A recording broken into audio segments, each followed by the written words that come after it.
tardes. Sin más dilación, vamos a empezar aquí moderando la mesa con mi compañera y amiga Clara García Carro. Entonces, esta mesa es una mesa dedicada a con E de endocrino. Los endocrinos, yo antes no me atrevía a poner un hipoglicemiante ni me parecía que me tocara. Y la segunda vez que lo puse, pensé, ay, Dios mío, cogerá la endocrina de mi hospital y me dirá, ¿pero qué estás haciendo? Y al revés me decía, tira, no me vayas a enviar a todas las personas con diabetes tipo 2 a mí para ponerle un ISGLT2, olvídate, o un agonista GLP-1. Tira millas. Y yo creo que los nefrólogos en esto lo vendimos menos, pero fuimos un poco más rápidos que los cardiólogos, porque al ser inyectables, subcutáneos, estar acostumbrados a recetar la eritropoyetina, nos era bastante fácil. Entonces, tenemos una mesa de amigos, nuestros amigos endocrinos, que nos van a hablar. Vamos a empezar con las Smart Pens y su aplicación en la práctica clínica con el doctor Fernando Gómez Peralta, jefe de Unidad de Servicio de Endocrinología y Nutrición del Hospital General de Segovia y coordinador del área de diabetes de la Sociedad Española de Endocrinología y Nutrición. Cuando usted quiera, muchas gracias por aceptar nuestra invitación. Muchísimas gracias por la presentación, pero de tú, por favor. Estoy sorprendido, además de agradecido de vuestro interés en nuestra presencia, que sepáis que habéis elegido dos temas que no son en absoluto mayoritarios o comunes, ni siquiera, por expresarlo mejor, el mundo de la endocrinología está, diría, de forma general familiarizado con su uso y siquiera con su existencia. Así que me parece muy interesante que todos queramos avanzar hoy en esta reunión. Me lo tomo más bien, imagino que cada uno de vosotros que estáis hoy aquí tenéis intereses distintos, trabajáis en contextos diferentes y sí me gustaría que lo que yo diga aquí hoy pueda de alguna manera servir al menos un poquito a todos. Y entonces yo diría que al menos como base puede servir para abrirnos la mente, aunque no lo usemos mañana, aunque no todos utilicemos esta tecnología, en el sentido de que la tecnología, la biotecnología, va a estar cada vez más presente en nuestras vidas, en nuestro trabajo. Puede ser para monitorizar la insulina, pero puede ser para monitorizar EPO o cualquier otra terapia de las que utilizamos habitualmente. Hago una pequeña corrección. Y es que, aunque todos utilizamos el término ese de Smart Pens, ya sabemos que todos estamos utilizando términos ingleses y genéricos, en realidad, por ser más precisos, hay diversas opciones para esta tecnología que básicamente lo que pretende, y os doy la definición directamente, es monitorizar la insulina. Tenemos, como sabéis, casi todas las personas tratadas con diabetes monitorizadas la glucosa.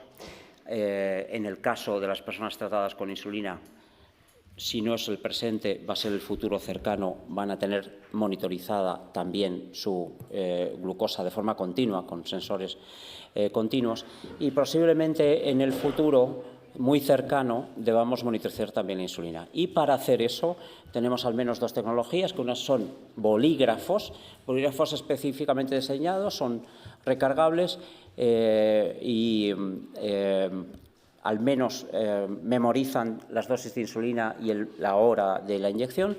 Y tenemos también lo que se llaman capuchones o caps en inglés, dispositivos que se adhieren a los bolígrafos de insulina desechables que todos conocéis y digamos que convierten un bolígrafo tonto en un bolígrafo inteligente, o al menos permiten hacer eso mismo que hacen los bolígrafos, que es monitorizar, guardar en memoria la dosis y el momento. Estos son mis conflictos de intereses.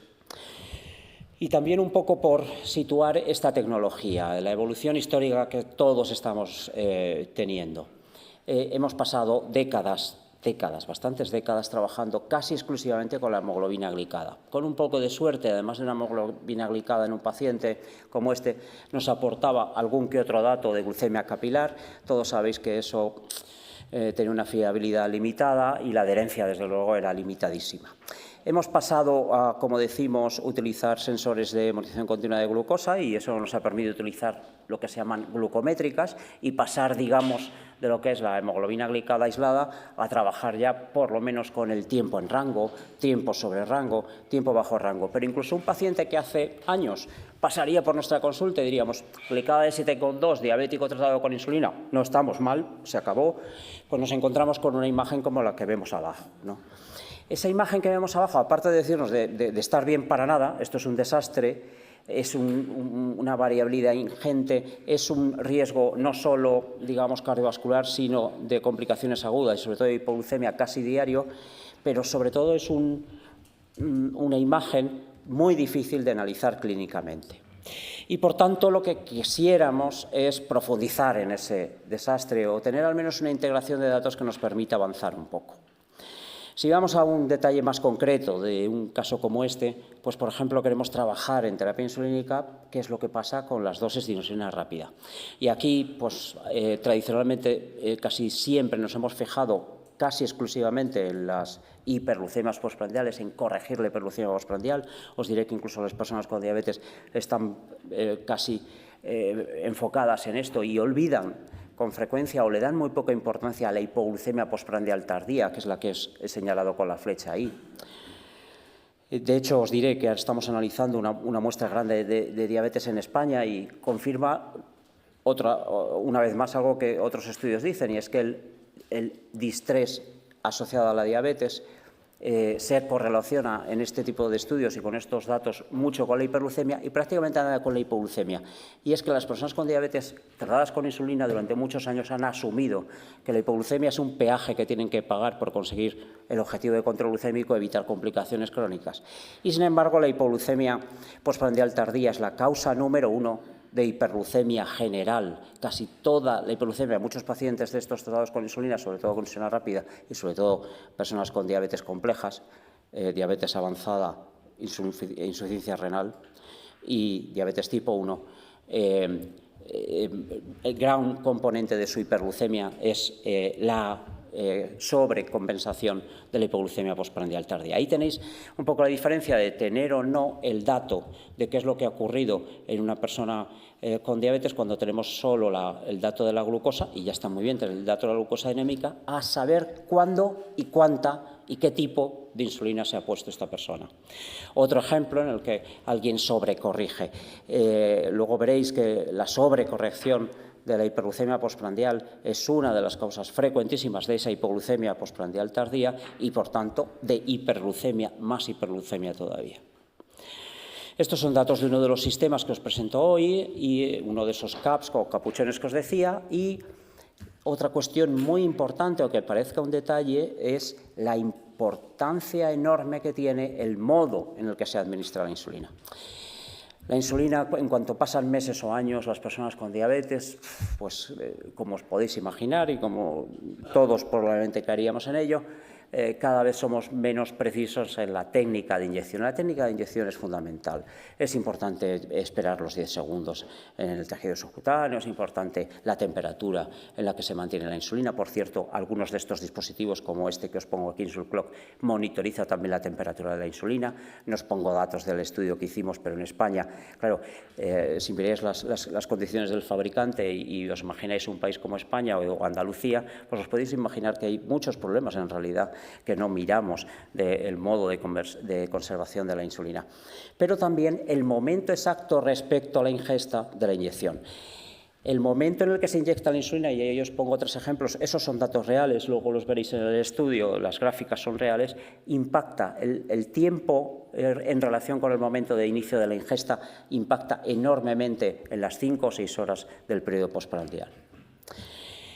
Si os aburrís ahora, que es normal porque es muy tarde y viernes 6 y pico, podéis acceder a nuestra página web y descargar información actualizada o bajaros que están abierto este resumen y yo creo que explica muy bien lo que son los bolígrafos conectados y las capuchones conectados.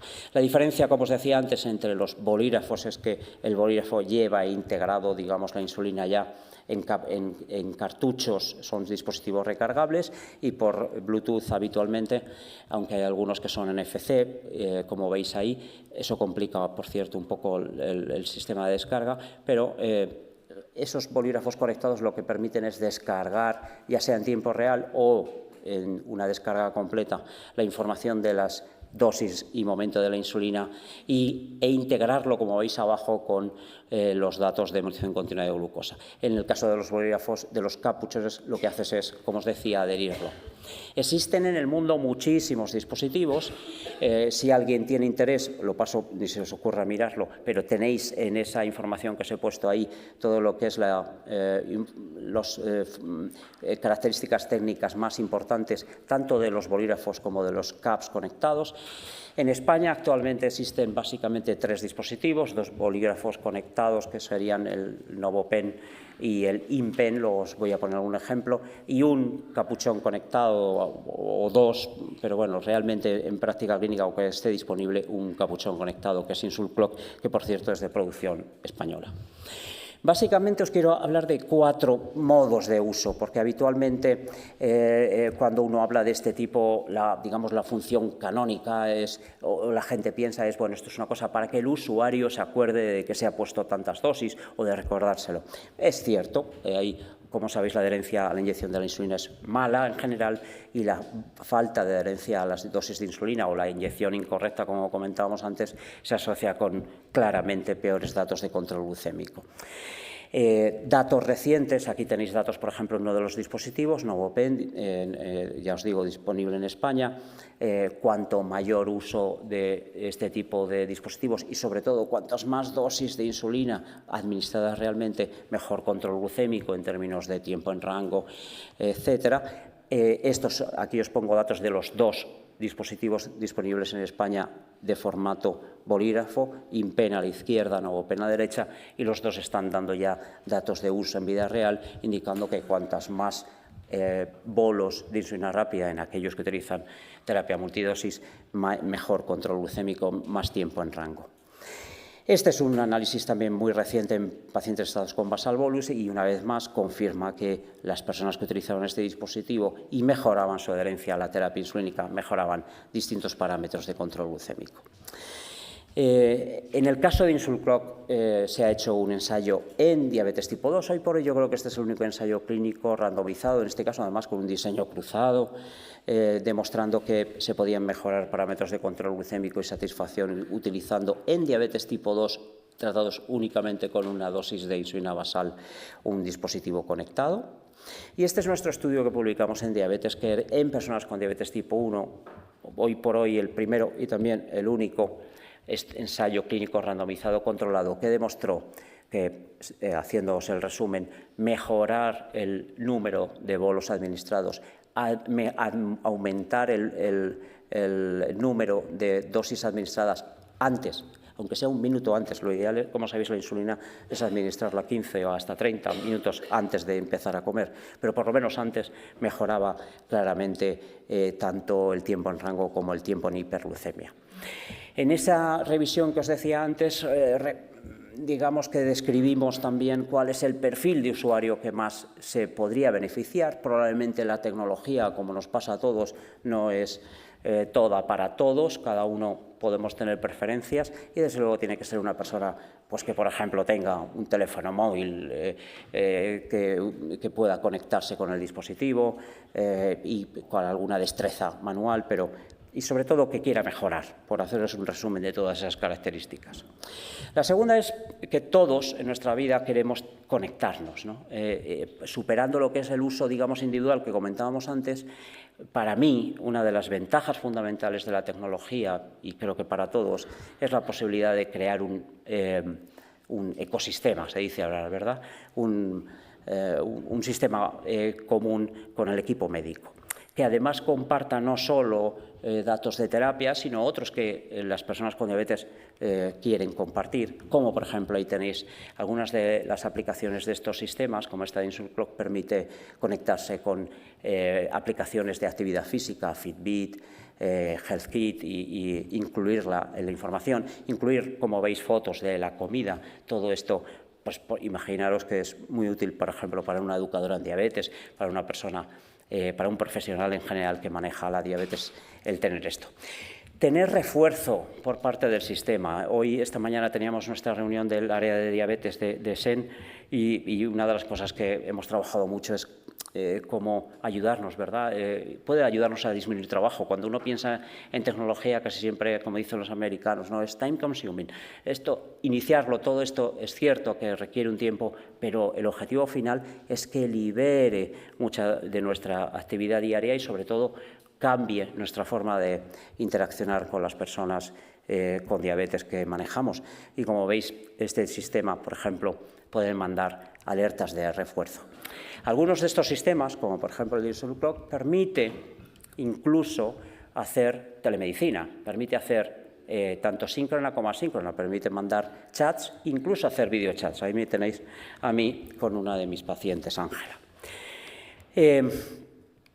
Cosa que, por cierto, mi compañía, el hospital y el sistema en el que trabajo no lo permite. Perdón, quería pasar al tercer que es el uso en pacientes institucionalizados. Como veis, voy incrementando digamos, la complejidad. Yo creo que no os hace falta que os cuente en vuestras plantas de nefrología cómo de real es lo que nos documentan de la terapia administrada, desde luego en nuestros casos la terapia insulínica supuestamente prescrita a la realmente administrada, e incluso tener esa información, como sabéis todos, en nuestros hospitales es un mundo. Hemos empezado por abordar esto con un programa en residencias de ancianos, un ambiente bastante más amigable que en los hospitales, y aquí hicimos un estudio con 7 residencias de ancianos. La verdad es que disfrutamos muchísimo, Cristina y yo y todo el equipo que participó en este estudio multicéntrico en Castilla y León, 7 residencias de ancianos. Fijaros, por favor, en los datos de abajo, la edad de los pacientes entre 68 y 102. Ya sabéis todos cuál es la población nuestra en Castilla y León. Y fijaros en la hemoglobina glicada de esas personas institucionalizadas. Imaginaros el grado de comorbilidad. De hecho, medimos la esperanza de vida y la media de 2,5 años. Tratadas con insulina y con una hemoglobina glicada de 6,9. Ver que el perfil que nos íbamos a encontrar era ese, hipoglucemias a manta, el de abajo es el basal, y cómo a través de, en unas pocas semanas, mejoraría con más tiempo, conseguimos reducir claramente las hipoglucemias, los eventos de hipoglucemia, el tiempo en hipoglucemia. Esto se pudo hacer tecnológicamente porque tuvimos acceso a la modificación continua de glucosa de forma remota. Este es un estudio de telehealth, de trabajar desde los hospitales sin ir directamente, ir pudiendo tener acceso a las dosis de insulina, la terapia insulínica integrada con la modificación continua de glucosa. Generamos cambios a distancia en la terapia y claramente la seguridad, sobre todo de estas personas, mejora claramente.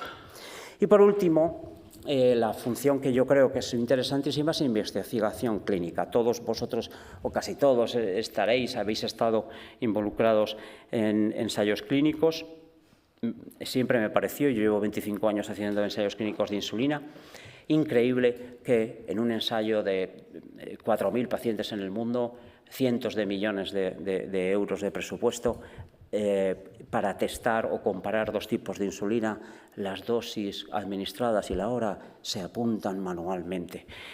Todos nos imaginamos la fiabilidad de ese dato, ¿no? Estas son las gráficas que os enseñaba al principio. Aquí lo que miramos es cómo ocurría en vida real el momento y el tipo de insulina administrada, cómo influía en la hiper- e hipoglucemia postprandial. Claramente, el riesgo de hipoglucemia postprandial tardía puede reducirse evitando las dichosas dosis correctoras, la inyección que hemos visto en el ejemplo primero que os he puesto. Esa es una causa impresionante, al menos en diabetes tipo 1 o personas tratadas con multidosis de insulina. Evitar esas segundas, evitarlas, no hacer correcciones, esperar a que termine el periodo completo de acción de la insulina inicial podría reducir más de un 50% las hipoglucemias postprandiales tardías y utilizar, por cierto, insulina ultrarrápida. Estos son datos de vida real. Más del 80% de las personas incluidas aquí se ponían la insulina con la comida ya iniciada. Y por último, por hablar un poco de futuro, antes de daros algunos ejemplos clínicos, también es muy interesante, y esto es lo que va a convertir realmente estos dispositivos en sistemas smart, en sistemas inteligentes.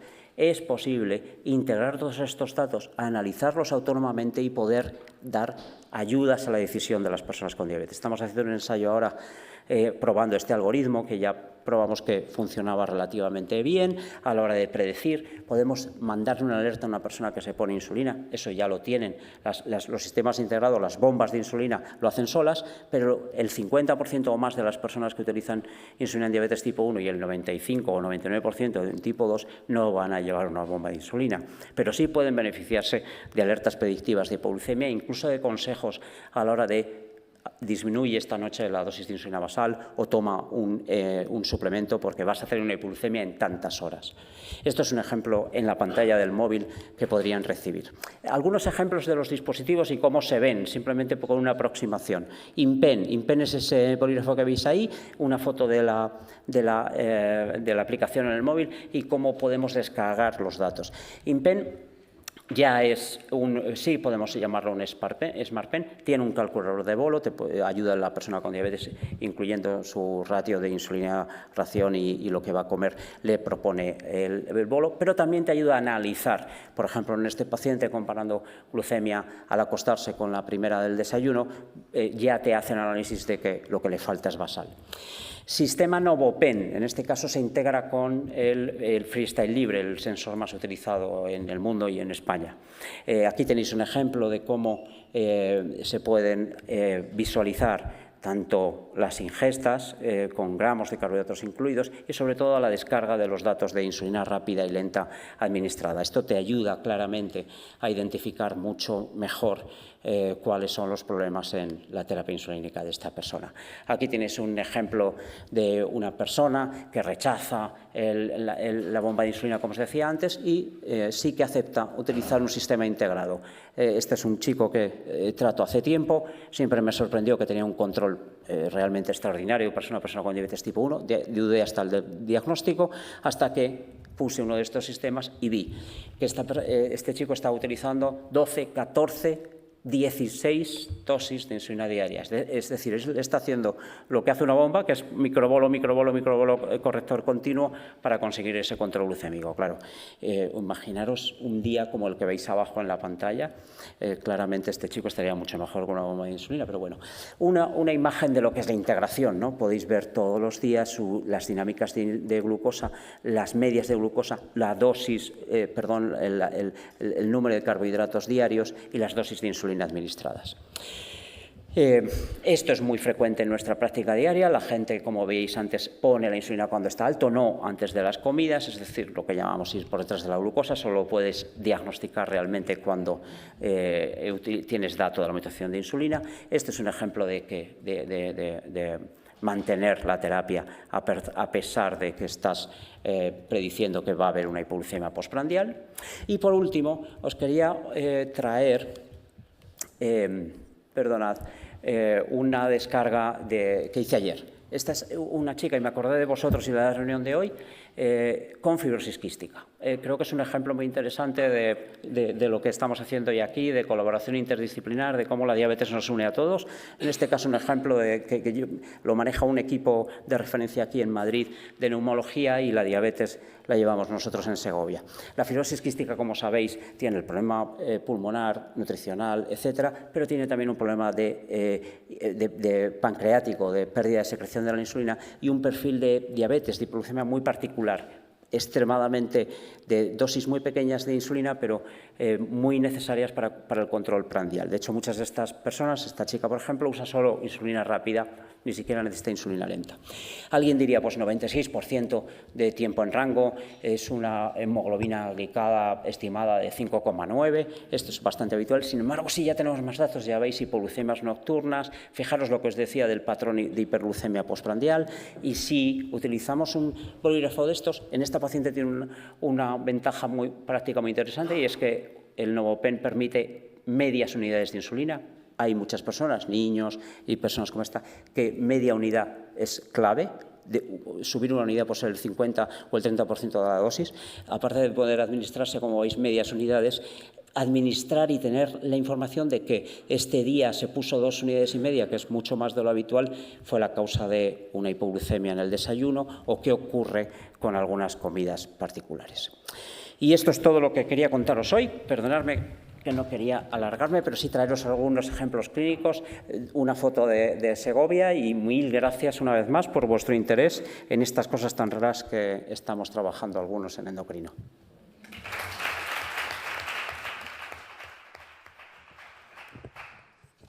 Muchas gracias, Fernando. Nuestra siguiente ponente es la doctora Cristina Abreu, que es adjunta en el Servicio de Endocrinología y Nutrición del Hospital General de Segovia también, y nos va a hablar sobre valoración morfofuncional en paciente con enfermedad renal crónica, diabetes y obesidad. Gracias.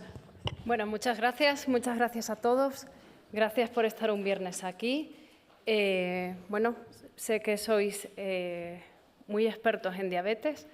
Hemos visto que lleváis 35 años reuniéndonos, que eso es una maravilla, y nos encanta compartir con vosotros.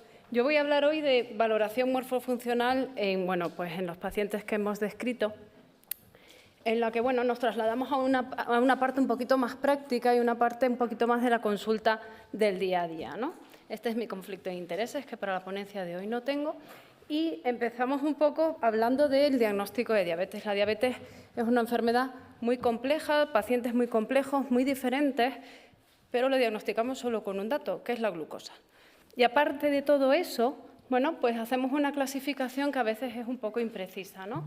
Diabetes tipo 1, diabetes tipo 2, gestacional, MODY, y la más frecuente, que es la diabetes tipo 2, muchas veces hacemos un diagnóstico de exclusión. Si no es 1, si no es MODY y no es gestacional, pues será un 2 y ahí se queda, ¿no?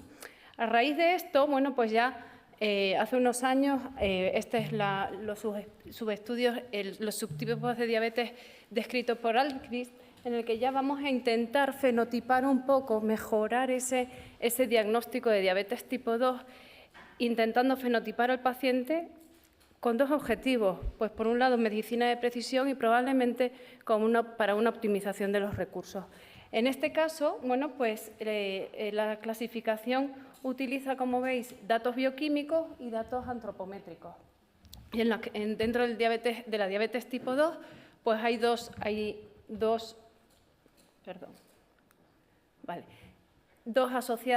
tipos de diabetes asociadas a adiposidad, una en la que existe un déficit de insulina y una asociada a la edad. Esta es un poco la clasificación que hicieron, en la que usaron el índice de masa corporal. Nosotros, todos los años, pues liderados por Fernando, nos reunimos en un grupo que se llama Ágora, que nos reunimos habitualmente en Segovia, y pues hace un año hicimos esta revisión en la que proponíamos un manejo de fenotipado de diabetes según el estadio en el que se encontrara. En este caso, ya veis que, a diferencia de la clasificación anterior, hablamos de adiposidad visceral, ya empezamos a hablar de un poco de compartimentar la adiposidad, de caracterizar esa adiposidad subcutánea en otros casos, y en los pacientes de mayor edad, pues ya la adiposidad es normal, e introducimos otro concepto que es la desnutrición o la sarcopenia asociada a estos pacientes, que muchas veces las encontramos, no solo la encontramos en este fenotipo de paciente mayor, delgado, con pérdida de masa muscular y de fuerza muscular. También introduciremos a lo largo de la sesión pues esa obesidad sarcopénica que tanto reconocemos. Y es que la sarcopenia igual que pasa con la diabetes, pues tenemos también en la obesidad. La obesidad nos pasa lo mismo. Ya hablamos del paciente obeso y nos imaginamos siempre a una persona, pero características de obesos, fenotipos de obesos hay muchísimos en la sociedad y sería fantástico distinguirlos, algo que el IMC no nos permite distinguir entre este paciente normopeso que metabólicamente presenta normalidades frente a un paciente que puede tener un poco de sobrepeso, pero no tiene complicaciones, metabólicamente no tiene alteraciones, ¿vale? La sarcopenia es muy frecuente, la pérdida de masa muscular asociada a la edad es muy frecuente y en el paciente diabético es mucho más frecuente que en la población general. Hasta un 18% de nuestros pacientes van a tener sarcopenia y el factor de riesgo más importante asociado a esa sarcopenia es la nefropatía diabética. Con lo cual, bueno, pues es algo que vamos a tener muy en cuenta en nuestros pacientes. Y por otro lado, el paciente vuestro, el paciente que a lo mejor no es diabético, pero tiene una enfermedad renal crónica asociada a otra patología, puede tener, dependiendo del estadio de la enfermedad o del tratamiento, si ya están en diálisis peritoneal, hasta el 75% de vuestros pacientes van a presentar sarcopenia. En esta obsesión de intentar, sabiendo que el IMC no representa bien la cantidad de grasa corporal ni la distribución de esa grasa corporal, bueno, pues en el año 2018 estudiamos a ver si un valor que integra ya el peso, la talla y el perímetro de cintura era capaz de identificar mejor ese paciente sarcopénico o esa adiposidad visceral mucho mejor que el IMC. Y este parámetro, cuando tenía mejor sensibilidad y mejor especificidad que el índice de masa corporal en sí mismo. ¿Y por qué ocurre esto? Bueno, pues en el paciente renal, ¿por qué pierde músculo? Bueno, pues por un lado, la pérdida de la función renal, esto lo sabéis mejor que yo, el aumento de toxinas urémicas provocan también disminución de la ingesta. Tenemos comorbilidades asociadas de las que ya hablaremos. El catabolismo asociado a la diálisis, que dura hasta 2 horas después de una sesión de diálisis o incluso más, ¿no? Alteraciones metabólicas, la resistencia a hormonas anabólicas como puede ser la GH, la acidosis metabólica, ese estado proinflamatorio de estos pacientes, todo esto hace que, bueno, pues aparezca la pérdida de masa muscular. Y en el paciente diabético, si además el paciente es diabético, la insulinoresistencia va a jugar un papel fundamental.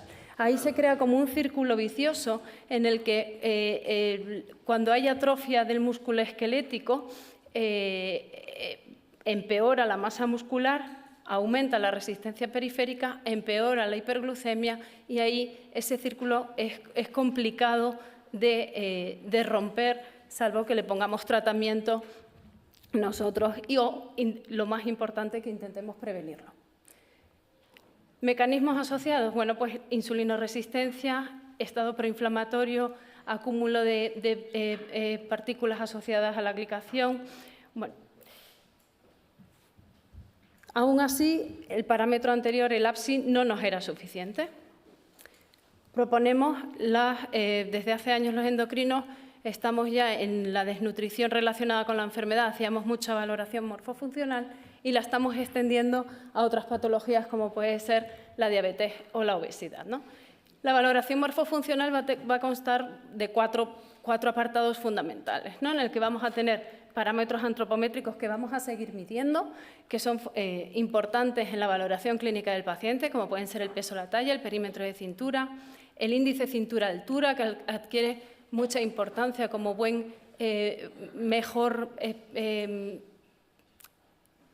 expresa mejor la cantidad grasa y la distribución grasa que el índice de masa corporal, y el perímetro de pantorrilla. A continuación podemos hacer la evaluación de la fuerza mediante dinamometría y test funcionales, realizamos composición corporal y también realizamos ecografía muscular. Todo ello se integra dentro de lo que llamamos la valoración morfofuncional. La dinamometría, la verdad es que es muy fácil, la deberíamos tener todos en la mesa de la consulta porque es muy accesible al paciente.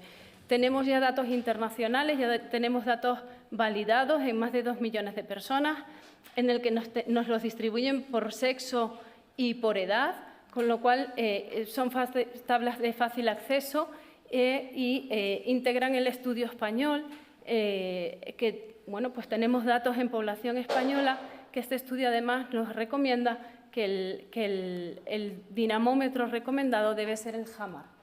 Y la fuerza muscular, el resultado que obtengamos en la dinamometría nos va a dar, se correlaciona muy bien con la masa magra de ese paciente. La Sociedad Europea recomienda para el diagnóstico de sarcopenia primero un screening y después para el diagnóstico la dinamometría. El screening consiste en hacer un test previo. No me voy a detener en el test porque creo al igual que otros muchos autores, que es mucho más rentable tener el dinamómetro en la consulta y hacer directamente la dinamometría. Con ese simple acto vamos a reconocer a un montón de pacientes que vamos a poder beneficiarles en calidad de vida y reducción de mortalidad y, sobre todo, fragilidad.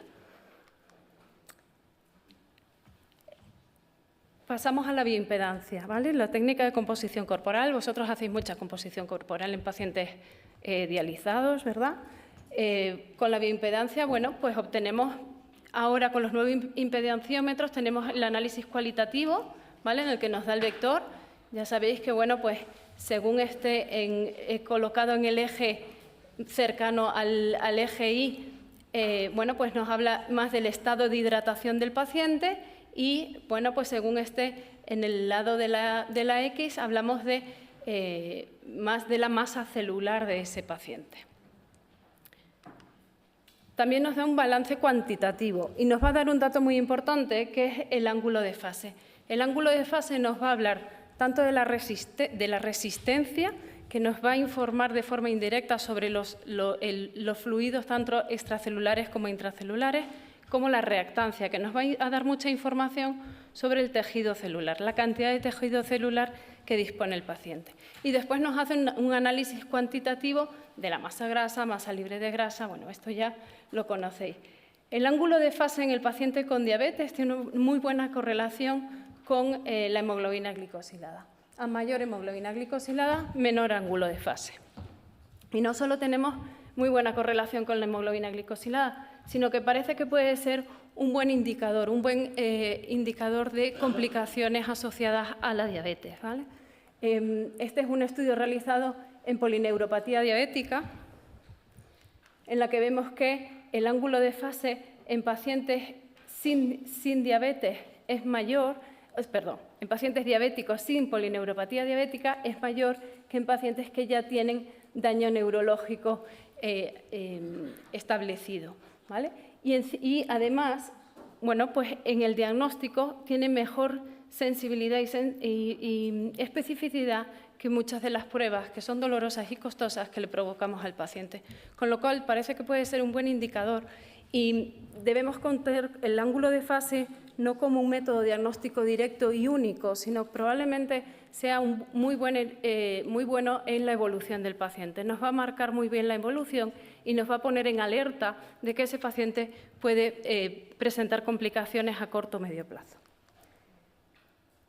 Igual ocurre también en la enfermedad renal crónica, ¿vale? Ahí, en este estudio se observa que hay una asociación longitudinal entre el ángulo de fase y la progresión de enfermedad renal en pacientes con diabetes y que también podría ser un buen marcador de evolución de riesgo de evolución de esa enfermedad en el paciente diabético. También como buen marcador de riesgo cardiovascular. Se asocia muy bien a marcadores bioquímicos como el ProBNP o se asocia también muy bien a marcadores como la íntima media carotídea. También parece un buen indicador para el de la detección de obesidad sarcopénica, ¿vale? Es mucho mejor, por ejemplo, que otros parámetros como puede ser la hemoglobina glicosilada, la edad, el ángulo de fase, y marcan un ángulo de fase en torno a 4,4 que nos podría hablar de obesidad sarcopénica en el paciente que lógicamente ya le tenemos diagnosticado una obesidad. Y por última fase ya deberíamos realizar una ecografía muscular, ¿no?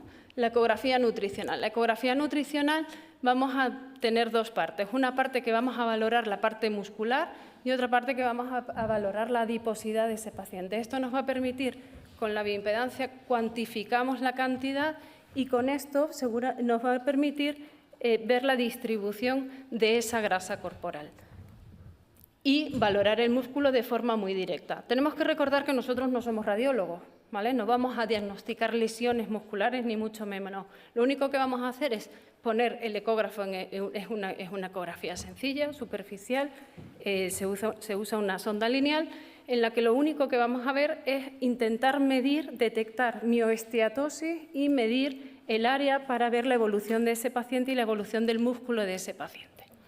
Entonces, la medimos lo que hacemos es tomar la medida desde espina ilíaca anterosuperior a polo superior de rótula, ¿vale? Hacemos un punto medio. Ese punto medio ahí nos va a permitir ver si existe mioesteatosis, y después, para medir el área del recto femoral, vamos a tomar como referencia el punto que indica el tercio inferior del muslo, ¿vale? Aquí vemos, bueno, pues aquí vemos en diagrama, esto es una foto de una ecografía y aquí vemos el diagrama, ¿vale? Habitualmente tomamos la medida del área, tomamos la medida del eje Y y la medida del eje X. A continuación hacemos la toma para medir grasa, la grasa preperitoneal, ¿vale? Esta la medimos estableciendo el punto medio entre el apéndice sifoides y el ombligo. Ahí, en ese punto medio, colocamos el ecógrafo y nos va a dar pues esta imagen, ¿vale? En la que vamos a poder ver tejido subcutáneo superficial, tejido subcutáneo profundo, y aquí vamos a ver la grasa preperitoneal, que nos va a dar una información de cómo es el acúmulo de grasa visceral de ese paciente. Con la ecografía, como veis, nos sirve, es un método muy completo que nos va a permitir ver masa muscular, tejido adiposo subcutáneo y tejido adiposo visceral. También permite ver, bueno, lógicamente, esteatohepatitis directa y, bueno, pues permite también ver grasa perirrenal. Tenemos puntos de corte validados en España, o sea, un estudio en España con puntos de corte, ya también por edad y que nos divide si existe o no, nos confirma el dato de sarcopenia. El dato habitual que utilizamos ahora mismo es que una medida en el eje Y menor de 1 centímetro, estamos hablando de sarcopenia, es diagnóstico de sarcopenia. Por encima de ahí podemos hablar de probabilidad, pero por debajo de 1 centímetro es prácticamente seguro que hablamos de sarcopenia. Y la grasa preperitoneal nos permite, bueno, pues hablar también, nos permite comprobar y es un buen indicador de riesgo cardiovascular.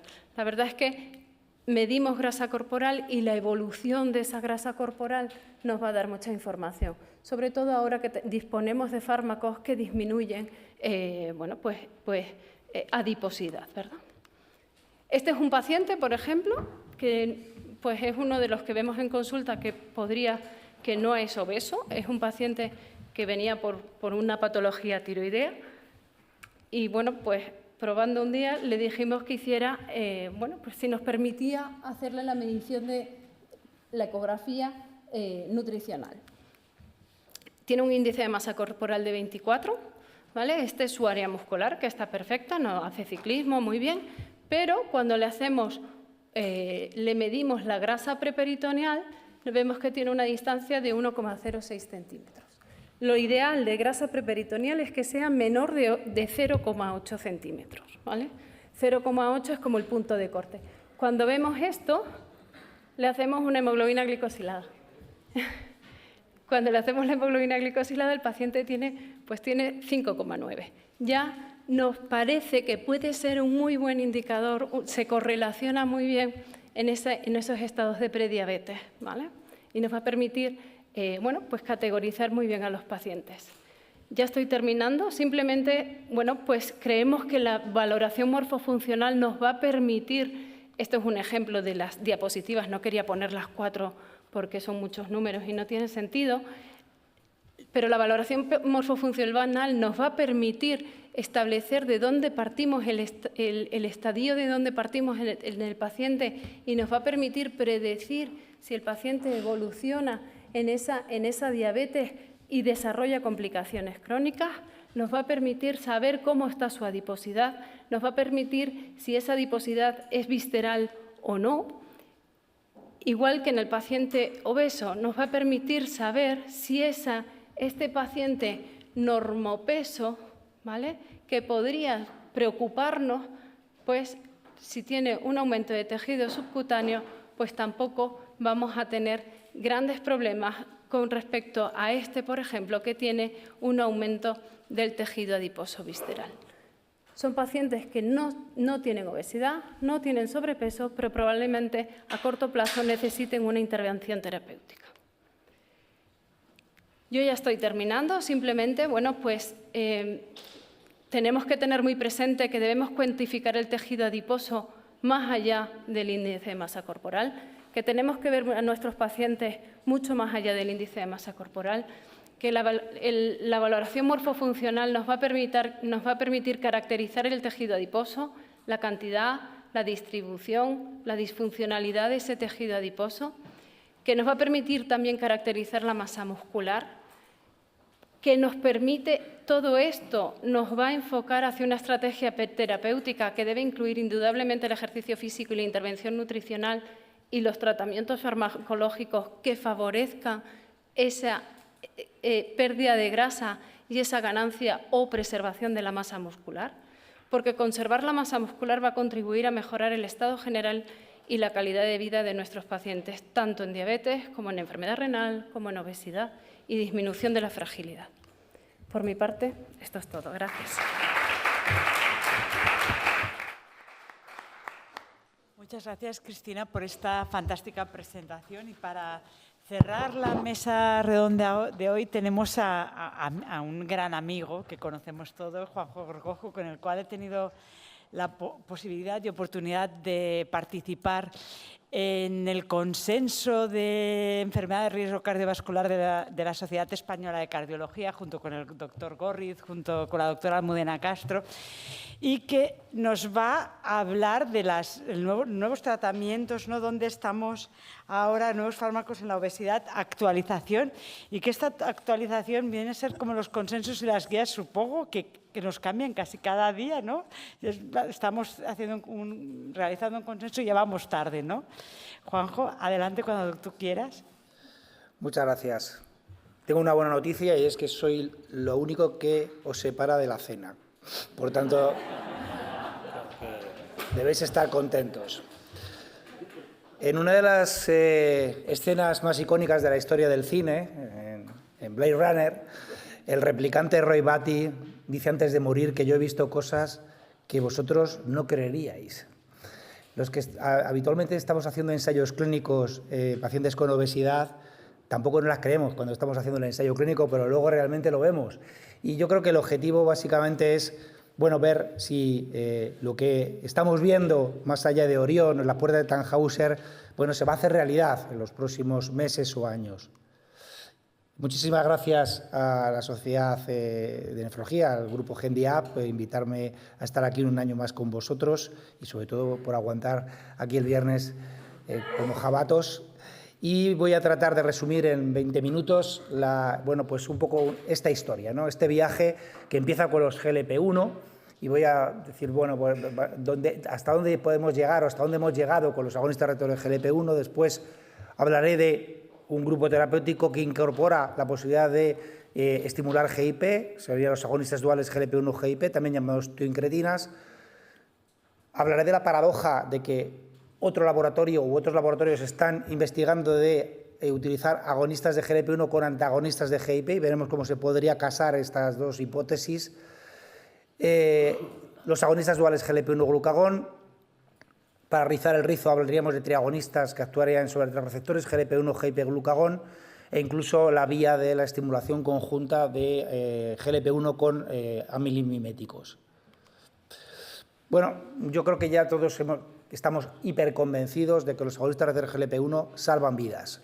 Este es el último metaanálisis que se ha publicado recientemente de Diabetes Care después de los resultados del SOL y del FLOW, que incluye los 10 ensayos clínicos de seguridad cardiovascular y renal más importantes que se han publicado con GLP-1 y donde vemos que realmente hay una reducción de la mortalidad cardiovascular por eventos ateroscleróticos del 14%, pero es que los tres componentes del MACE se reducen exactamente en el 14%.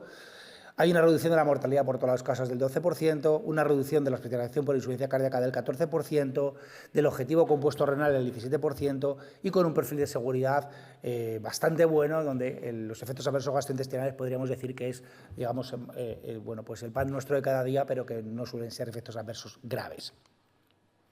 Respecto a lo que le interesa más al nefrólogo, pues decir que los agonistas receptores de GLP-1 tienen efectos indirectos, pero también efectos directos, ¿no? Es decir, los efectos indirectos son la acción sobre todos aquellos factores de riesgo renal, como es la reducción de la glucotoxicidad, sin que se produzcan hipoglucemias, la reducción de la grasa corporal, sobre todo la grasa ectópica y también de la propia grasa que rodea el riñón, y la reducción de la presión arterial sistémica. Pero también sabéis que hay efectos directos que actúan sobre la natriuresis a través de la inhibición del intercambiador sodio-hidrógeno tipo 3, la reducción del efecto de la angiotensina 2 a nivel tubular, la reducción de la caída de filtrado glomerular que se produce sobre todo en los pacientes con enfermedad renal crónica, la reducción de la proteinuria y de la propia inflamación y fibrosis. Esto sería una acción directa a nivel renal. Y aunque mi charla no va de diabetes, por supuesto el estudio más paradigmático que hay con agonistas receptores GLP-1 en pacientes con enfermedad renal crónica es el estudio FLOW, que todos conocéis, ¿no? Es un estudio que se diseña para ver si semaglutida 1 miligramo versus placebo en pacientes con enfermedad renal crónica y proteinuria, ya léase como mayor de 300 en pacientes con filtrados glomerulares entre 50 y 75 o como mayor de 100 en pacientes con filtrados entre 25 y 50.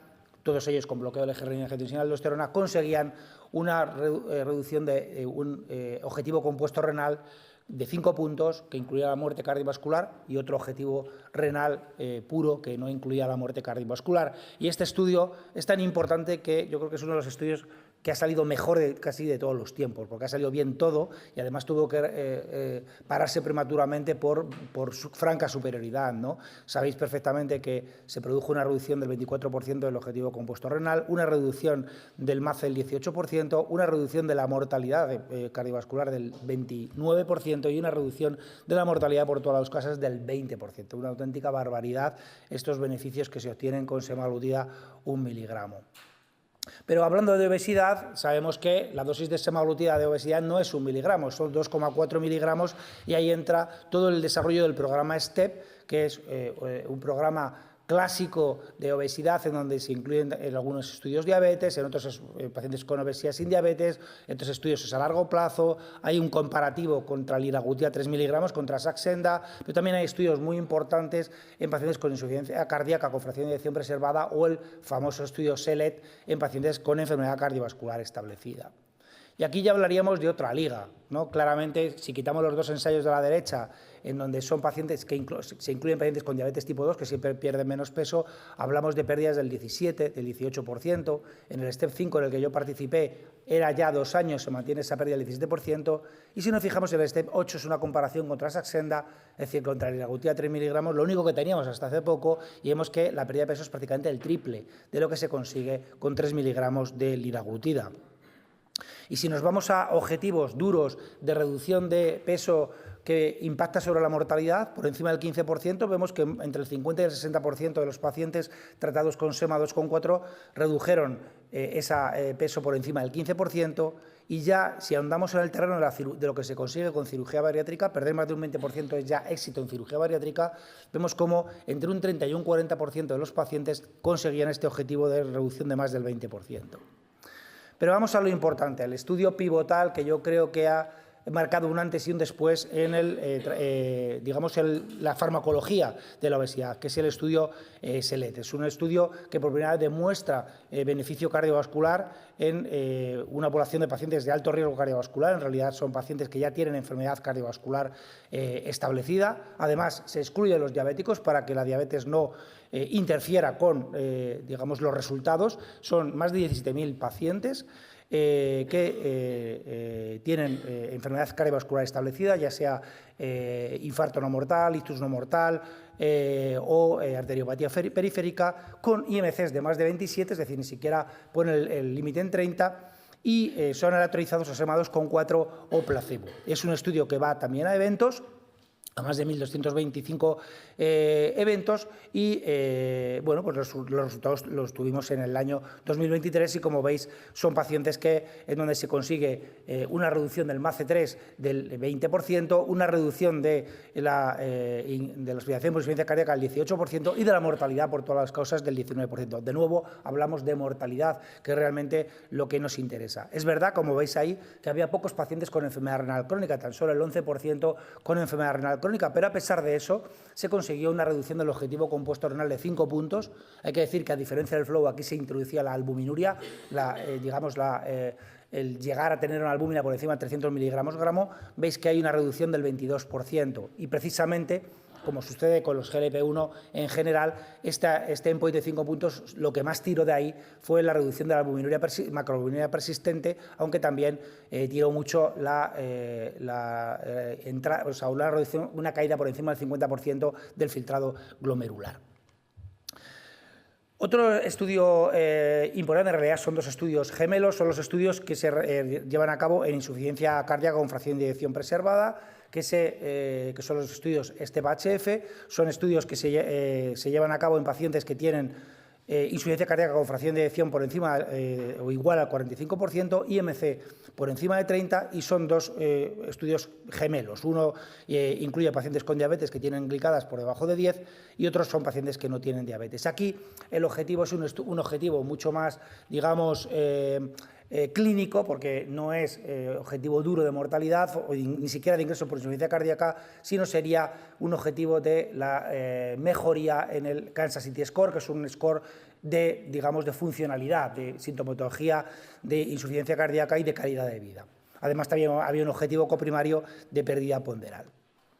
Y como veis en la parte de la izquierda, semaglutida 2,4, este sería el análisis combinado para no hacer muy larga la charla. Vemos como en el Kansas City Score hay una mejoría de más de 7 puntos.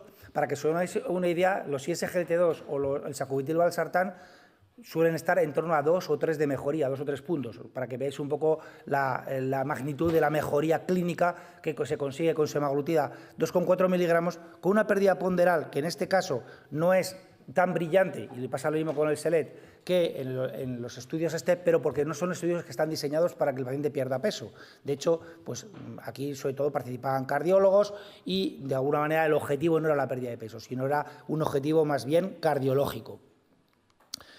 Y cuando se combinan los dos estudios vemos que hay potencia suficiente como para demostrar una reducción de más del 70% de la hospitalización por insuficiencia cardíaca con semaglutida 2,4 miligramos. Si estamos hablando de grasa ectópica, uno de los órganos preferidos para la grasa ectópica es la grasa hepática, ¿no? Lo que han cambiado ya la terminología 20 veces, ahora lo llaman MASH, que sería la esteatohepatitis asociada a disfunción metabólica, lo que antes era el NASH, pues es un estudio que se hace en pacientes con esteatohepatitis que tienen fibrosis de grado 2 o 3 histológicamente comprobada y que son aleatorizados a semaglutida o placebo. Esto es un estudio muy importante porque tiene dos partes. Una que ya está publicada muy recientemente en New England, que es a 72 semanas, que es con objetivos histológicos, que se ve que hay mejoría histológica. Pero luego hay una parte que va a durar hasta 240 semanas, en donde hay un objetivo de mortalidad por todas las causas, de ingreso por descompensación hemocítica, de trasplante hepático o de progresión a cirrosis, que ese todavía va a tardar. Y lo que hemos visto, el que se ha visto en el estudio, es realmente una mejoría histológica. Los dos objetivos primarios sería la resolución de la esteatohepatitis sin empeoramiento de la fibrosis hepática. Hay una diferencia del 28,7% a favor de sema versus placebo, esto confirmado con biopsia, y también en el otro objetivo, que es una reducción de la fibrosis hepática sin empeoramiento de la esteatohepatitis. Estos resultados son mejores que los de resmetirón, que es el único fármaco que está autorizado por la FDA para el tratamiento del MASH. Por tanto, quiere decir que muy probablemente en el futuro, por lo menos la FDA lo apruebe para el tratamiento de estos pacientes. ¿Qué más podemos rascar de los GLP-1? Pues podemos rascar los GLP-1 orales, y si 14 miligramos de semaglutida oral nos parecía mucho, pues aquí estamos hablando de 50 miligramos de semaglutida para el tratamiento de la obesidad a 68 semanas en un fase 2, en donde vemos que prácticamente los resultados se calcan con lo que consigue Wegovy, con lo que consigue semaglutida 2,4 miligramos semanal, ¿no?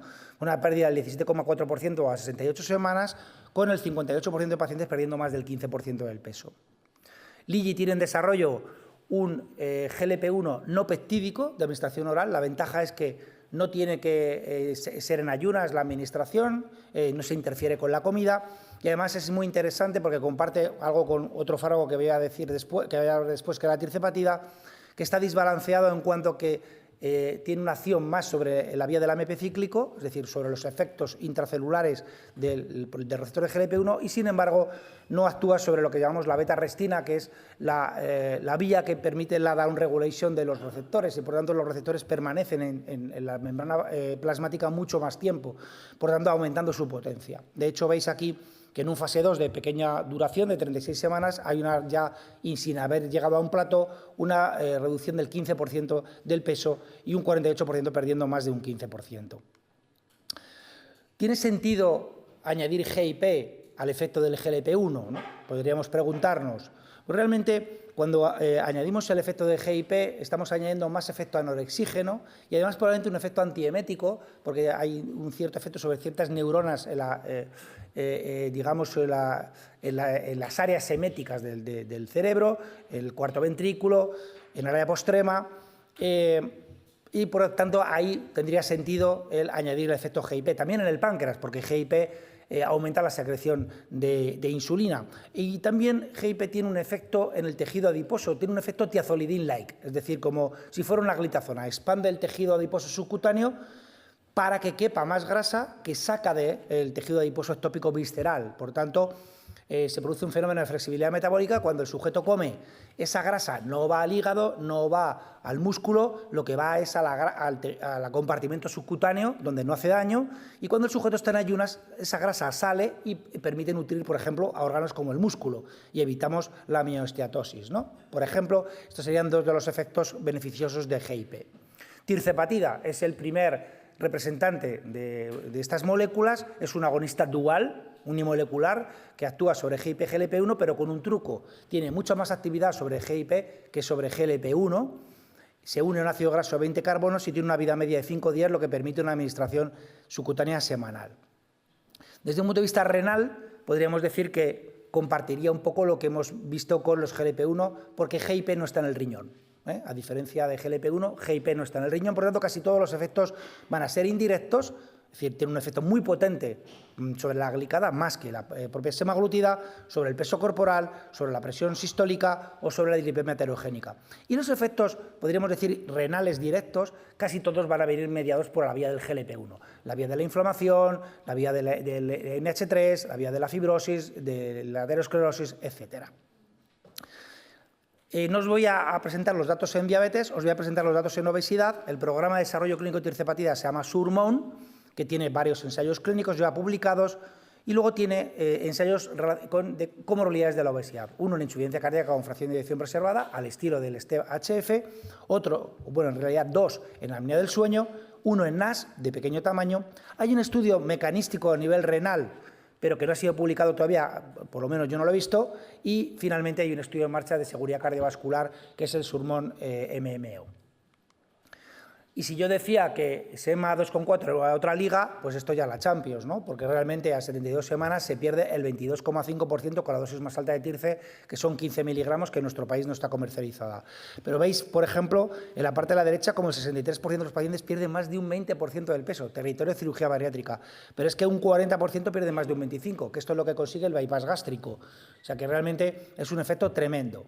Y a 3 años estos efectos permanecen. Es decir, que a 3 años esa pérdida del 23% sigue. Como veis en la parte de la derecha, en cuanto quitas el fármaco, esto empieza a empeorar. Por tanto, doctor, ¿cuánto tiempo tengo que pincharme esto? Lo que le permita su bolsillo, toda la vida. Así de claro, no hay que mentir, hay que decir la verdad, por muy dolorosa que ésta sea. A nivel renal, ¿qué hace? Bueno, pues a nivel renal tenemos datos en diabetes y vemos que tirzepatida, cuando además se hace con cistatina C, que evita el sesgo de bajar la masa muscular con la pérdida de peso, pues vemos que en comparación con insulina galargina retarda la caída del filtrado glomerular. Aquí hay un metaanálisis en pacientes albuminúricos con diabetes tipo 2, en donde vemos que tirzepatida en comparación con, por ejemplo, con semaglutida, en comparación con galargina, en comparación con placebo, consigue una reducción de la albuminuria en torno a 41 miligramos gramo en este metaanálisis, ¿no? Pero no hay estudios renales específicamente dedicados. Tenemos estudios en apnea del sueño.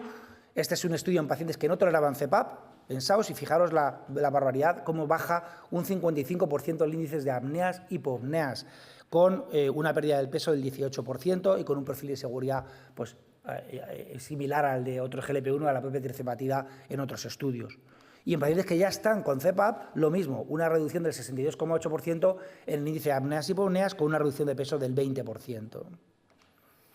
También tiene el estudio SUMMIT, que es el estudio en insuficiencia cardíaca con fracción de eyección preservada, en donde vemos que aquí ya hay un objetivo combinado de muerte de causa cardiovascular o empeoramiento de la insuficiencia cardíaca. Hay una reducción del 38%, pero aquí hay que hacer una matización, y esto nunca se dice en las charlas.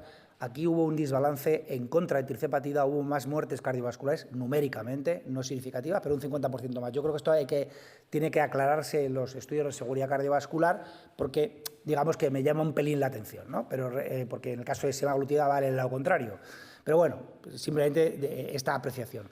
Y una mejoría en el Kansas City Score muy similar a la que se consigue en el STEP-HF.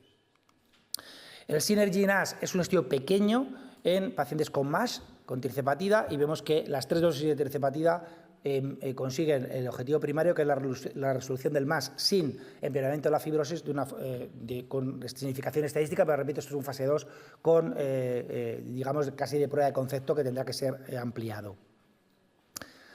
Y aquí viene la gran paradoja. ¿Y por qué desarrollar un antagonista GIP si hemos dicho que el agonismo de GIP es bueno? Bueno, lo primero que hay que decir es que se ha visto que en ratones lo que funciona es antagonizar GIP, porque el GIP teóricamente es lipogénico. Si tú a un ratón le das un antagonista de GIP, pierde peso y pierde grasa corporal. Entonces, ¿esto cómo se casa con la tirzepatida? Y cómo Amgen se ha lanzado a el lanzamiento, primero llamarle de esta manera tan bestial, maridebarca faraglutida, que ya le han dicho, oye, llámalo de otra manera, bueno, pues vamos a llamarle maritida. Y así se va a quedar. Entonces, es una molécula muy grande, se parece como la dulaglutida, ¿verdad? Digamos, un anticuerpo monoclonal anti-GIP con 2 análogos de GLP-1 con una vida media, ojo, de casi 24 días, con lo cual le podemos administrar una vez al mes. Y fijaros qué curioso, aquí, este ensayo de fase 1, casi de prueba de concepto, le dan nada más que 3 dosis, a los 0, 30 y 60 días. Y la dosis más alta consigue ya una pérdida de peso de casi el 15%, y cuando lo dejas de dar, el paciente sigue con una pérdida de peso de más del 10% durante los 5 meses después de haber recibido la última dosis. O sea, que fijaros la potencia que tiene esto, ¿eh? Y esto es ya en mis charlas últimamente doy nota de prensa. Esta es la nota de prensa de Amgen, que dice que en el fase 2 ha conseguido una pérdida del 20%. 20% es lo que te marca que tus acciones suban o bajen, ¿de acuerdo? En la bolsa. Más del 20% de las acciones suben, menos del 20% bajan. Pues aquí le sube y sin plató. Y además, en los diabéticos, que es mucho más difícil conseguir pérdida de peso, le consigue una pérdida del 17% con una bajada de glicada del 2,2%. Por tanto, se han embarcado ya en el fase 3. Y mi pregunta es, ¿cómo casa un antagonista de GIP con agonista de GIP? Los 2 premios Príncipe de Asturias, Holst y Drucker, piensan que tirzepatida no es un agonista de GIP, sino que es un antagonista funcional de GIP. Lo que piensan es que lo que produce es una desensibilización, porque el efecto de GIP sobre beta-arrestina no existe, sí sobre GLP-1, y lo que es un superagonista de GLP-1. Mantiene mucho el GLP-1 en la membrana y los GIP se los traga la célula. Pero esto lo podemos hablar luego en la discusión, porque es un poco complejo. Agonistas duales GLP-1-glucagón. ¿Qué aporta el glucagón al GLP-1? Cuando a los endocrinos no nos gusta el glucagón, es que para recuperar la hipoglucemia, si el glucagón sube la glucosa, ¿para qué narices queremos glucagón? Bueno, pues el glucagón es un anorexígeno potente, ¿de acuerdo? Por tanto, nos ayuda a perder peso. Y además también estimula la secreción de insulina, a pesar de que lo que aumenta es la gluconeogénesis hepática y la glucogenólisis, pero sobre todo tiene una cosa muy interesante, y es que aumenta la lipólisis a nivel hepático, la oxidación de los ácidos grasos, y secundariamente eso va a hacer que se vacíe el compartimento graso ectópico y que vaya hacia el hígado. Esto es imitar a la naturaleza. La oxintomodulina es una hormona que produce las células L. Fijaros lo que sale de las células L, GLP-1, GLP-2, ¿no? Péptido YY, oxintomodulina también sale, que actúa sobre GLP-1 y glucagón, pero tiene una vida media tan corta que no se puede utilizar en la práctica clínica. Entonces, por ejemplo, Boehringer ha desarrollado survodutida, que es un péptido de 29 aminoácidos que se le añade un ácido graso de 18 carbonos con una vida media de una semana, y también tiene truco. Para que no produzca hiperglucemia, la acción sobre GLP-1 es 8 veces más potente que sobre el glucagón, y así la cosa va mejor. A nivel de obesidad, este es un fase 2 publicado en donde se consigue con la dosis de 4,8 miligramos semanal, aunque se está testando 6 miligramos, una pérdida de peso del 19%, de tal manera que incluso hasta un 40% con alguna de las dosis pierden más del 20% a 46 semanas. Ahora están en plena fase 3. También tiene publicado un estudio más, como veis, con varias dosis y en donde se consigue una mejoría estadísticamente significativa de la esteatohepatitis y el empeoramiento de la fibrosis a 48 semanas. Todo lo que actúa sobre el glucagón mejora mucho la esteatosis hepática, mejora mucho la esteatohepatitis. Por tanto, no es de extrañar que ya se hayan liado la manta a la cabeza y hayan dicho, pues, ¿por qué no 2 y no 3? Y entonces, claro, podemos actuar a nivel del cerebro sobre 3 receptores que teóricamente producen anorexia, o sobre el páncreas sobre 3 receptores que incrementan la secreción de insulina, y donde no actúan los 3, actúan 2 que pueden tapar los defectos del otro. Si el glucagón produce aumento de producción hepática de glucosa, pues resulta que los otros 2 la inhiben, ¿no? O sea, que de alguna manera compensa, ¿no? Esto sería pues casi lo ideal. Y entonces Lilly desarrolla un fármaco de muy difícil pronunciación. Si te has tomado cerveza no lo pronuncias, retatrutida, ¿ves? Yo lo he pronunciado bien. Y es un péptido de 39 aminoácidos, también unido a un ácido graso de 20 carbonos, con una vida media de 6 días, se administra una vez a la semana y también tiene truco. Está desbalanceado hacia GIP, se adhiere mucho más a receptores de GIP que glucagón o GLP-1. Y esto es un fase 2 que se presentó en una ABA y que nos quedamos todos con la boca abierta, porque fijaros, a 48 semanas y sin hacer plató ya perdía un 24% de peso corporal, digamos la dosis más alta, y fijaros la parte de la derecha, una cuarta parte de los pacientes perdían más de un 30% del peso corporal. Y es la primera vez que yo veo que el 100% de los pacientes pierden peso. 100% de los pacientes pierden más de un 5% del peso en este ensayo clínico. Y en un subestudio de estos pacientes que tenían más, se les hizo una resonancia magnética funcional y fijaros que lo que se considera es resolución de la esteatosis hepática, que es que tenga menos de un 5% de grasa hepática, con la dosis más alta de retatrutida, el 93% a las 48 semanas se habían quedado sin grasa hepática. O sea que realmente el efecto es potentísimo y está en fase 3. Y ya para terminar, simplemente decir que aportaría amilina. Pues amilina es una hormona que también es anorexígena, retrasa el vaciamiento gástrico, reduce la secreción de glucagón, tiene una cosa que no va a gustar, pero es solamente transitoria. Estimula el eje renina-angiotensina-aldosterona. Lo que ocurre es que al cabo de pocas semanas ese efecto desaparece, pero eso lo vais a ver en las publicaciones. Lo que pasa es que la amilina dura muy poco tiempo, de hecho hay una comercializada que es la pranlintida, que deben usar los americanos muy poco, nosotros no, porque no está comercializada y se utiliza sobre todo como coadyuvante de la insulina en tipo 1. Entonces, Novo ha desarrollado cagrelintida, que es un análogo de larga duración de la amilina, de lo mismo, se le pega otro ácido graso, esto es así ya, todo el mundo pega ácidos grasos a las proteínas y así duran una semana circulando, pero lo tienen que modificar porque, claro, eso de la palabra amilina, amiloide no gusta mucho, ¿verdad? Pues a mí tampoco. Entonces lo que hacen es directamente evitar que se acumule en forma de fibrillas y que se produzcan depósitos de amiloide.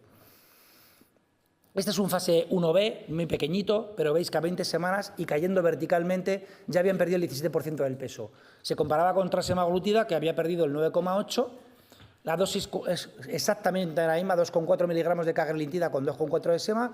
Se utilizan de forma conjunta, se llama cagri-sema, y frente a sema, pues la pérdida de peso es el doble. No merece la pena subir a más, porque 4,5 cagrelintida no mejoraba la pérdida de peso. Por tanto, el desarrollo de fase 3 se está haciendo con 2,4. Y aquí veis que, también nota de prensa, todo el desarrollo clínico del Redefine. Nosotros acabamos de participar en uno en diabetes con enfermedad renal crónica, que está cerrándose, pero veis que ya se ha anunciado una pérdida de peso del 22,7% con cagri-sema en comparación, por ejemplo, con lo que consigue sema, que es un 16%. Para terminar, decir que no se ha quedado ahí y ha decidido no combinar 2 fármacos en una sola forma galénica, cagrelintida y semaglutida, sino hacer un fármaco, un agonista dual unimolecular, que se une a los receptores de amilina y a los receptores de GLP-1, que es la micretina. Y además tiene una forma desarrollada como Ribelsus, es decir, formulación oral que se absorbe con el snack, o formulación subcutánea. Y acaban de anunciar hace muy poco que el fase 2 ha alcanzado una reducción de peso con la dosis más alta del 22% del peso corporal y, por tanto, pues va a ir a fase 3. Así que yo creo que pues, Roy Batty tenía razón. estamos viendo cosas que no os creeríais, ya algunas seguramente no las creéis todavía, pero lo cierto es que ya nos estamos aproximando a la puerta de Tannhäuser y podemos decir que somos bienvenidos a la era de los superfármacos. Muchísimas gracias.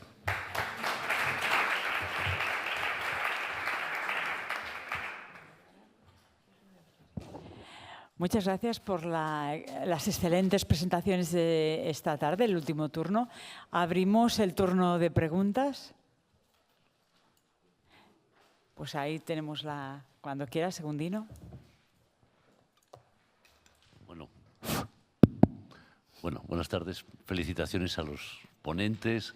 La verdad es que ha sido exciting esta conferencia. Yo tengo tres preguntas, una para cada uno. La primera es que, vamos a ver, en nuestra práctica diaria hemos visto que la hora de poner la insulina, según los endocrinos, varía a lo largo del día. Unos prefieren por la mañana, otros al mediodía, otros después de comer. A mí me gustaría, a la vista de lo que he visto, yo creo que tiene que ser única un momento y haciéndolo con metodología práctica. Esa es la cuestión para Fernando. Para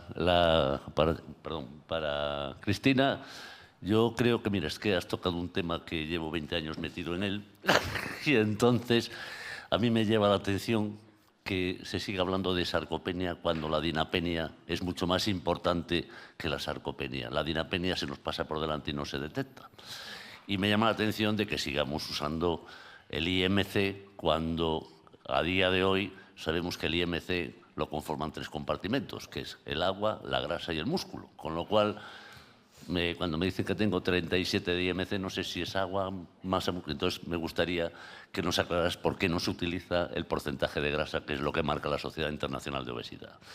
Y en cuanto a Juanjo, bueno, es espectacular. Yo siempre llevo diciendo que a mí esto del descenso del peso me llama poderosamente la atención. Porque no sabemos, sí, baja, pero ¿de dónde sale? ¿De dónde baja el peso? ¿De la grasa, del músculo, del agua? Y entonces, pues bueno, los que tenemos bioimpedancia y valoramos la esteatosis hepática no alcohólica, sí que es cierto que ya con la semaglutida lo hemos visto que el 50% de los pacientes que los pacientes que toman semaglutida reducen más de un 50% el acúmulo de grasa en el hígado. Entonces, me gustaría saber por qué no utilizamos, o sea, por qué no se utiliza, en vez del descenso del peso, por qué no se utiliza el porcentaje, porque además tienes herramientas para hacerlo. Gracias. Empieza el orden.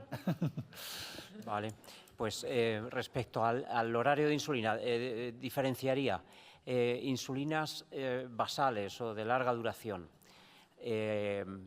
Las que utilizamos actualmente, Glargina, Degludec, análogos de segunda generación, sí pueden ser administrados en general a cualquier hora del día.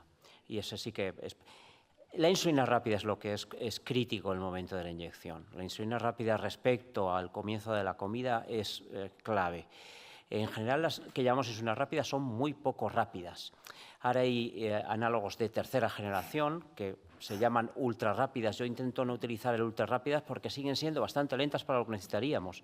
Y es que incluso esas ultra rápidas deberían inyectarse 15, 20 o hasta 30 minutos antes de la comida. Y además depende de la composición de la comida. Pero no me quiero liar hoy, porque como sabéis, el índice glucémico de la comida es clave. Pero como mínimo deberían administrarse 15. Si buscamos el objetivo del desarrollo de insulinas rápidas es la comodidad del paciente y cualquiera de nosotros nos imaginamos que es ponerla cuando vaya a comer, en ese momento. Todavía nos faltan y se está trabajando en más rápidas insulinas. Por eso no uso ultra porque no sé qué vamos a llamar a las siguientes, si es una cohete o no sé qué. Pero las de tercera generación, aún así, en nuestro estudio, las ultra rápidas, que en España está comercializada, FIASP es la tercera generación, las que llaman ultra rápidas, claramente reduce la hipoglucemia postprandial tardía porque se adecúa mucho mejor a la dinámica de la hiperglucemia postprandial. Continúo yo. Bueno, muchas gracias por la apreciación. Completamente de acuerdo, ¿vale? La dinapenia es muy importante y seguimos hablando de sarcopenia. Empezamos a hablar ya de sarcopenia y dinapenia, pero de cara a la fragilidad y al paciente es mucho más importante la dinapenia que completamente de acuerdo. Con respecto al índice de masa corporal, yo creo que estamos de acuerdo los dos. O sea, que seguimos utilizando índice de masa corporal. Sabemos desde hace décadas ya que el índice de masa corporal no nos hace un mapa adecuado de la composición corporal de ese paciente. Tenemos, bueno, pues hay centros, por ejemplo, atención primaria nos dice mucho, nosotros no tenemos un bioimpedanciómetro para poder hacerlo, ¿no? Pero sí que hablo con ellos que tenemos medidas mucho mejores para ver la distribución de esa grasa y ver cómo está, como puede ser el índice cintura-altura y el perímetro de cintura, que es mucho más importante medirlo que el índice de masa corporal, sobre todo en esos índices de masa corporal en torno a 28, 35, ¿no? ¿Por qué continuamos con el índice de masa corporal? Yo espero que cambie. Cambiará, tiene que cambiar, pero llevamos diciéndolo décadas y ahí sigue, ¿no? Ahí sí que no tengo respuesta. Sí. Y abandona, o sea, ya se clasifica en función del porcentaje de grasa. 25% en los varones y 35% en las mujeres. O sea, no sé por qué entonces seguimos con esta medición, porque aparte no es fiable. O sea, es un comentario. Yo, respondiendo a la pregunta y también en relación con lo que acabas de decir, el hecho de que se utilice la pérdida de peso en los ensayos clínicos es regulatorio. Es lo que les piden las agencias reguladoras a los laboratorios para comercializar un fármaco para la obesidad. Pero es verdad que todos ellos ya utilizan un subgrupo de pacientes en donde hacen técnicas de composición corporal. Y vamos a dejar las cosas claras. Cualquier pérdida ponderal por el método que sea, ya sea con restricción calórica, ya sea con fármacos o cirugía bariátrica, produce pérdida de masa muscular. Es decir, produce pérdida de masa grasa y de masa libre de grasa, ¿de acuerdo? Siempre hay un porcentaje. De lo que tratamos es de minimizar el porcentaje de pérdida de masa libre de grasa. Y lo que se está viendo con estos fármacos es que la mayor parte de lo que se pierde es masa grasa. Y sobre todo hay un porcentaje importante de grasa visceral y de grasa ectópica y sobre todo la grasa hepática que se está perdiendo. Y además se llega a la conclusión, por ejemplo, los datos de semaglutida, cuando se hacen los estudios de composición corporal, que con el nuevo peso, porcentualmente, el paciente tiene más masa libre de grasa. Como ha perdido más peso y porcentualmente ha perdido más masa grasa que libre de grasa, tú tienes porcentualmente pues más masa libre de grasa. Pero lo importante no es eso, lo importante sobre todo es la salud celular, y ya estudios en vida real se están publicando datos en donde se ve que el ángulo de fase o no se modifica o mejora, que la grasa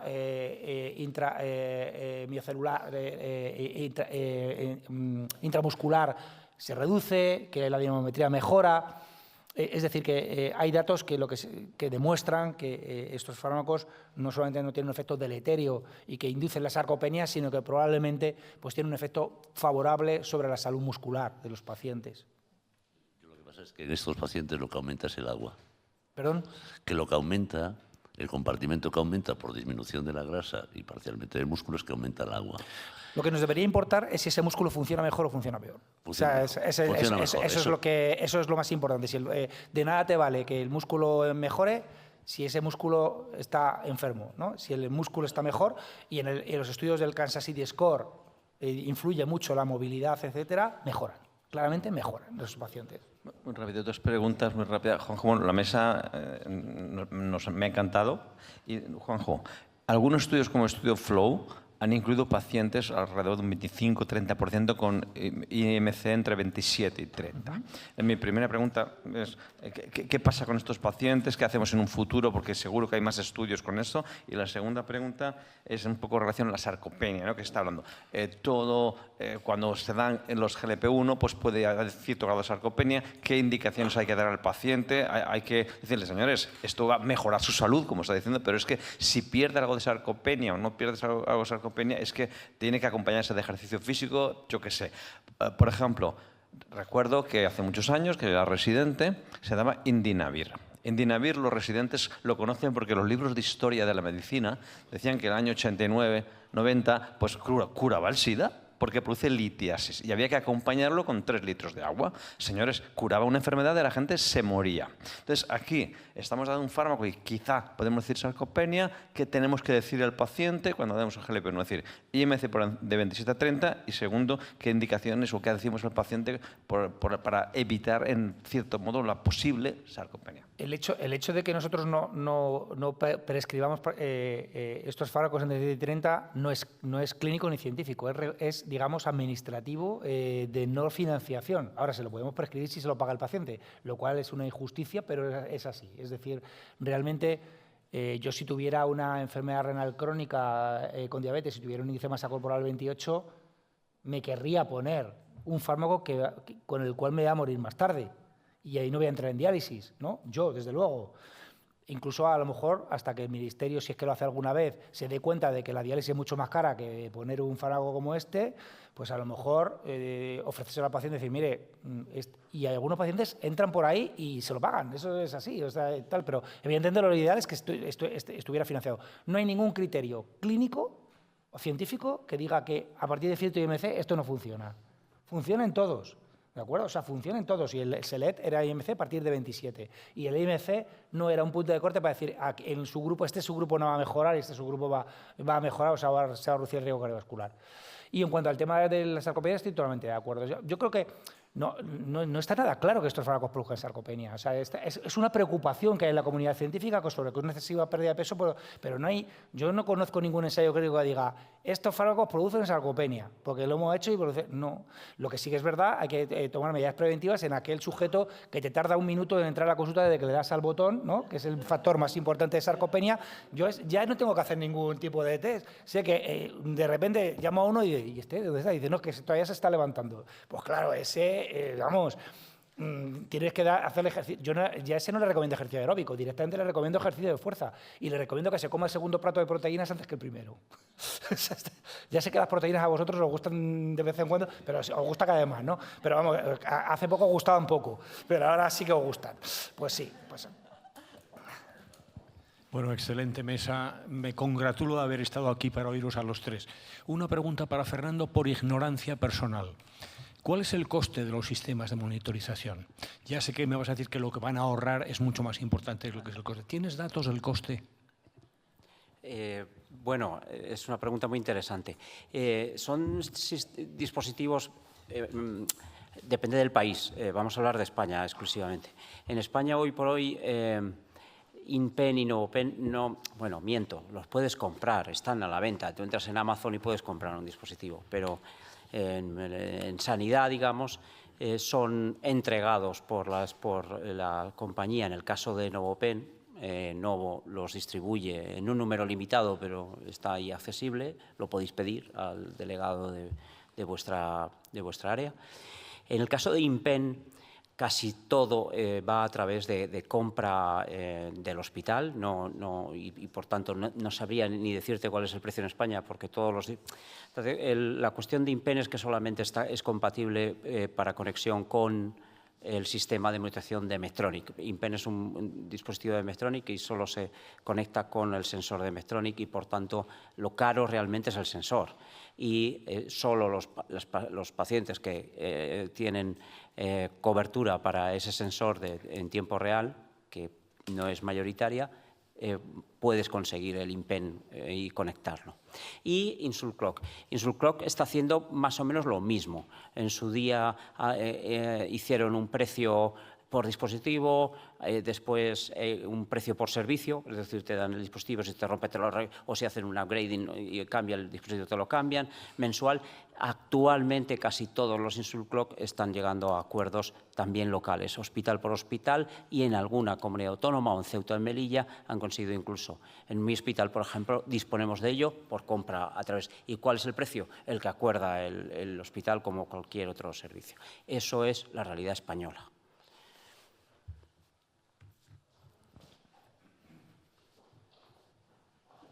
Bueno, me añado a las felicitaciones porque ha sido una mesa muy interesante. Una última pregunta para el doctor Gorgojo sobre estos nuevos tratamientos que aún están en fase 1, fase 2, que van a ser triples, moléculas y demás. ¿Se espera qué efectos secundarios potenciales van a poder dar para que estemos preparados para cuando esto se comercialice? Pues el efecto más importante, daos cuenta de que el núcleo del efecto es el GLP-1. O sea, lo otro es un añadido, ¿de acuerdo? Pero entonces es lo que te esperas del GLP-1. Fundamentalmente náuseas, vómitos, diarrea, en algunos casos estreñimientos, sobre todo los de acción larga. Y es verdad que, como nos pasa con la cirugía bariátrica, hay que tener cuidado con los eventos de vesícula biliar. Es decir, unas pérdidas rápidas de peso y sobre todo con GLP-1 que produce hipomotilidad de la vesícula biliar, te favorece la aparición de coleritiasis. De hecho, muchas veces habéis oído el tema de las pancreatitis y todas estas cosas. Pues las pancreatitis no son tales porque no se produce toxicidad directa por el GLP-1 en el páncreas. Eso está demostrado en los ensayos clínicos que no se produce. Pero sí puedes producir enclavamiento de una piedra en el virsum y producir una pancreatitis aguda litiásica. Entonces, quiero decir que hay que tener cuidado con la aparición de litiasis, que sí que puede aparecer, pues como nos pasa en la cirugía bariátrica. No está muy claro si se podría prevenir o no, como hacemos en la cirugía bariátrica, que le ponemos uso de desoxicólico a los pacientes 6 meses y tal, pues a lo mejor estos pacientes que te están perdiendo más de 1 kilo por semana, yo os confieso que los pongo, Pongo el ursovilane a esos pacientes, los que están perdiendo más de 1 kilo por semana. No me grabéis con esto porque ni lo apuntéis, ¿vale? Porque no está en ningún sitio, ¿vale? Esto es una apreciación mía, pero basándome en el tema de la cirugía bariátrica, ¿vale? Sobre todo el que ya tiene un poco de barro biliar en una ecografía, tampoco está indicado hacer ecografías antes de poner un fármaco de estos, ¿de acuerdo? Todo esto hay que tenerlo muy en cuenta.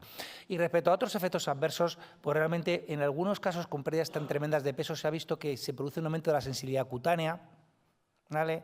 Ahora está también, hay una preocupación sobre la aparición de neuropatía óptica isquémica con los GLP-1, pero todo basado en estudios de cohortes retrospectivos y que en los ensayos clínicos no se ha visto. A ver, cuando una cosa tiene mucho éxito, también es cierto que los reports de efectos adversos se incrementan y hay revistas que les mola mucho poner un efecto adverso que va a tener un impacto tremendo porque va a tener una incitación brutal. Entonces, bueno, pero para que nos quedemos tranquilos, la inmensa mayoría de los pacientes no van a tener nada. Si hay una titulación de dosis, pueden tener algunos náuseas o vómitos leves, moderados, que no hay nada que una domperidona o una buena titulación no pueda evitar. Hola. Sí.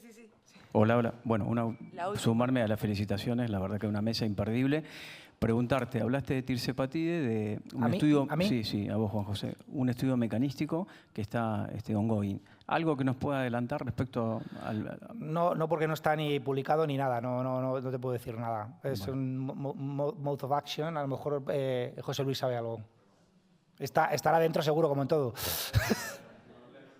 No voy a contar y si lo supiera no debería contarlo. Entonces, pero sí que es importante que ahora que está aquí, yo diría, la élite de la nefrología en la diabetes, que es importante que nosotros como nefrólogos transmitamos que es importante en los efectos directos del GLP-1.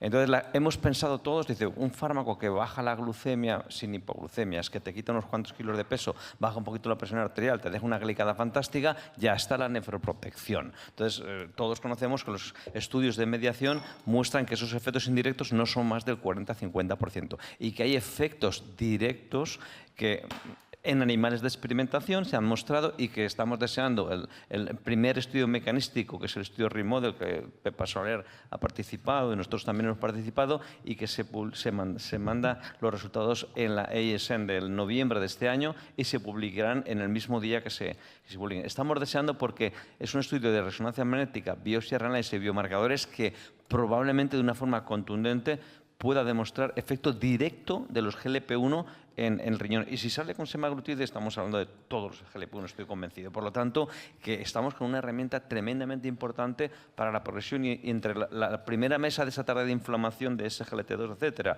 la mesa, los datos que probablemente pueden salir beneficiosos, estamos cambiando la historia de la nefrología. Yo si tuviera que apostar, apostaría por la inflamación. En el SELED, el factor de mediación más importante de operación cardiovascular fue la inflamación, la reducción de PCR, y si tuviera que apostar, por el efecto más importante de los GLP-1, apostaría por reducción de inflamación y fibrosis en el riñón. Totalmente. Pero bueno, es mi apuesta personal. No hace falta apostarlo. Tampoco lo grabéis, que luego me lo decís. Porque es así, porque, Juanjo, el SELECT y 4 estudios más de GLP-1, la mayoría de semaglutide, hay una disminución significativa de la PCR y eso tiene importancia. Lo digo porque ya que estamos aquí, hay mucha comunidad nefrológica que tenemos participación. Leche, que a lo mejor llegan los cardiólogos y nos quitan la cartera, aunque haya aquí endocrinos. Entonces, que podemos ser protagonistas en el beneficio de este nuevo paso en la nefroprotección, ¿no? Gracias. Y enhorabuena porque de verdad estamos encantados a las 8 y pico y estamos encantados, ¿no?